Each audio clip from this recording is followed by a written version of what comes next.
TMP news के studio में खुशामदीद। चक number 74 जनूबी भाग टामाला सरगोधा से हमारे खसूसी नुमाइंदा शाहिद इकबाल खोखर की रिपोर्ट के मुताबिक गवर्नमेंट हेल्थ क्लिनिक चक नंबर 74 जनूबी खस्ता हाली का शिकार हो चुका, जहां बिल्डिंग और चार दीवारी शदीद टूट फूट का मंजर पेश कर रही है।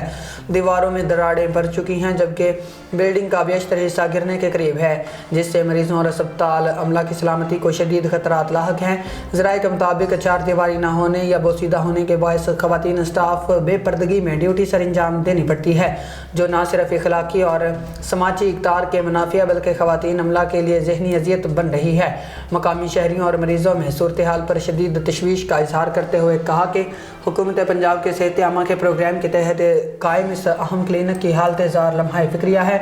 अवामी हल्कों ने मुतालबा किया कि हुकाम बाला फौरी नोटिस लेते हुए सरकारी हेल्थ क्लिनिक चक 74 की बिल्डिंग और चार दीवारी असर नो तामीर करवाएँ, ताकि खवातीन स्टाफ को बावकार और महफूज माहौल मैसर आ सके और मरीज़ों को बेहतर तिब्बी सहूलियात फराहम की जा सकें। फिलवक्त के लिए इतना ही। मज़ीद न्यूज़ के लिए देखते रहें TMP न्यूज़। अल्लाह हाफिज़।